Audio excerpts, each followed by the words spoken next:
ನಂಬಿಕೆ, ಇತಿಹಾಸ, ಪ್ರಕೃತಿ ಈ ಮೂರೂ ಒಂದಾಗೋ ಒಂದು ಅದ್ಭುತ ಜಾಗ ಇದೆ. ಅದೇ ನಾಗೇಶ್ವರ ದೇವಸ್ಥಾನ.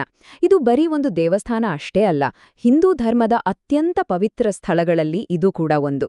ಏನಿದ್ರ ವಿಶೇಷತೆ? ಬನ್ನಿ ಇವತ್ತು ಇದ್ರ ಬಗ್ಗೆನೇ ಮಾತಾಡೋಣ.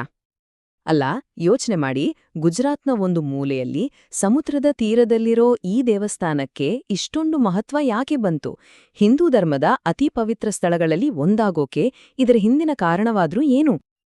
ಈ ಪ್ರಶ್ನೆಗೆ ಉತ್ತರ ಸಿಗೋದು ಜ್ಯೋತಿರ್ಲಿಂಗ ಅನ್ನೋ ಕಾನ್ಸೆಪ್ಟ್ನಲ್ಲಿ.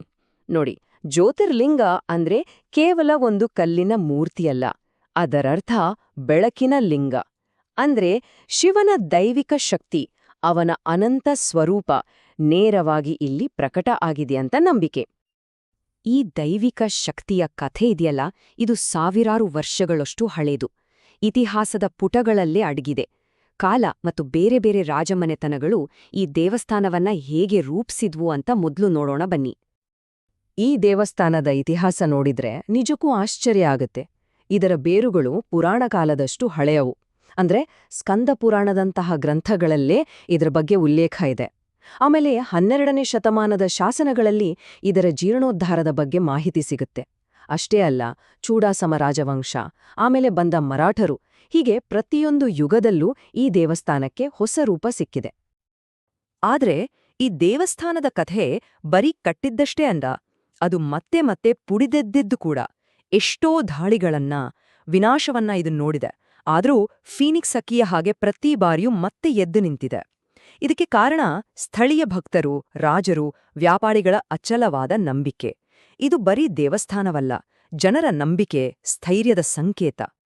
ಇನ್ನೊಂದು ಇಂಟ್ರೆಸ್ಟಿಂಗ್ ವಿಷಯ ಏನಂದ್ರೆ, ದಂತಕಥೆಗಳ ಪ್ರಕಾರ ಸಾಕ್ಷಾತ್ ಶ್ರೀಕೃಷ್ಣನೇ ತನ್ನ ಪಾಪ ನಿವಾರಣೆಗಾಗಿ ಇಲ್ಲಿ ಶಿವನನ್ನ ಪೂಜಿಸಿದ್ದನಂತೆ. ಇದರಿಂದ ಈ ದೇವಸ್ಥಾನಕ್ಕೆ ಮಹಾಭಾರತದ ಜೊತೆಗೂ ಒಂದು ನಂಟು ಬೆಸೆದುಕೊಂಡಿದೆ. ಅಂದ್ರೆ ಇದು ಕೇವಲ ಶೈವರಿಗೆ ಮಾತ್ರವಲ್ಲ, ವೈಷ್ಣವರಿಗೂ ಅಷ್ಟೇ ಪ್ರಮುಖವಾದ ಕ್ಷೇತ್ರ.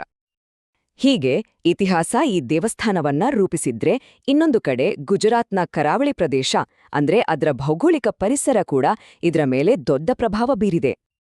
ಇಲ್ಲಿನ ವಾಸ್ತುಶಿಲ್ಪವನ್ನ ನೋಡಿದ್ರೆ ಅದು ಬರೀ ಸೌಂದರ್ಯಕ್ಕಾಗಿ ಮಾಡಿದ್ದಲ್ಲ, ಬದಲಿಗೆ ಉಳಿಗಾಲಕ್ಕಾಗಿ ಮಾಡಿದ್ದು ಅಂತ ಗೊತ್ತಾಗತ್ತೆ.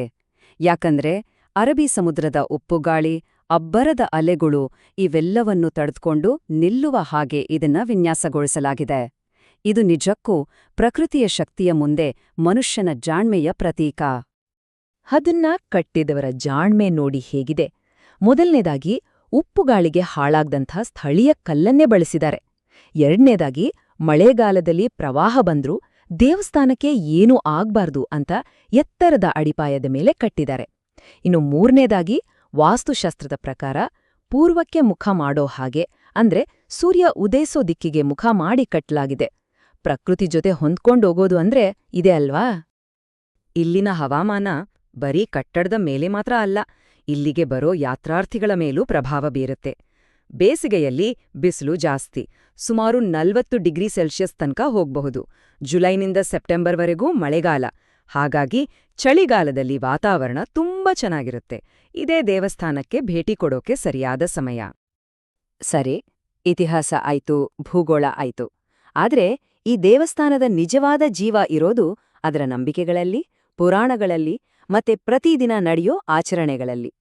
ಇವೇ ಇದನ್ನೊಂದು ಜೀವಂತ ಆಧ್ಯಾತ್ಮಿಕ ಕೇಂದ್ರವನ್ನಾಗಿ ಮಾಡಿರೋದು. ನಾಗೇಶ್ವರಕ್ಕೆ ಇಷ್ಟೊಂದು ಮಹತ್ವ ಯಾಕೆ ಗೊತ್ತಾ? ಪ್ರಮುಖ ಕಾರಣ ಅಂದರೆ ಇಡೀ ಜಗತ್ತಿನಲ್ಲಿ ಇರೋ ಕೇವಲ 12 ಪವಿತ್ರ ಜ್ಯೋತಿರ್ಲಿಂಗಗಳಲ್ಲಿ ಇದೂ ಒಂದು. ಈ ಒಂದು ವಿಶೇಷ ಸ್ಥಾನಮಾನವೇ ಇದನ್ನ ಅಷ್ಟೊಂದು ಪೂಜ್ಯನೀಯವಾಗಿಸಿದೆ. ಈ ದೇವಸ್ಥಾನದ ದೈನಂದಿನ ಚಟುವಟಿಕೆಗಳು ಹೇಗಿರುತ್ತೆ ಅಂತೆ ನೋಡೋಣ.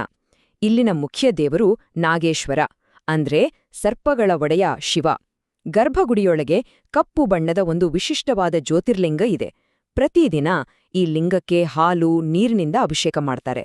ಇನ್ನು ಬೆಳಗ್ಗೆ ಮತ್ತು ಸಂಜೆ ನಡೆಯೋ ಆರತಿಯಂತೂ ನೋಡ್ಲೇಬೇಕು. ಬೆಳಕು ಮತ್ತು ಶಬ್ದದ ಒಂದು ಅದ್ಭುತ ಅನುಭವ ಅದು. ಇಲ್ಲಿನ ಹಬ್ಬಗಳು ಕೂಡ ಅಷ್ಟೇ ವಿಶೇಷ.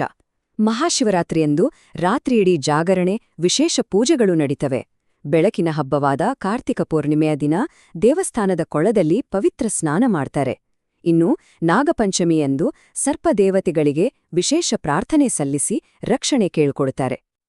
ಈ ದೇವಸ್ಥಾನದ ಹೆಸರಲ್ಲೇ ಅದರ ಶಕ್ತಿ ಅಡಗಿದೆ. ನಾಗೇಶ್ವರ ಅಂದ್ರೆ ನಾಗಗಳ ಅಂದ್ರೆ ಸರ್ಪಗಳ ಒಡೆಯ ಅಂತ.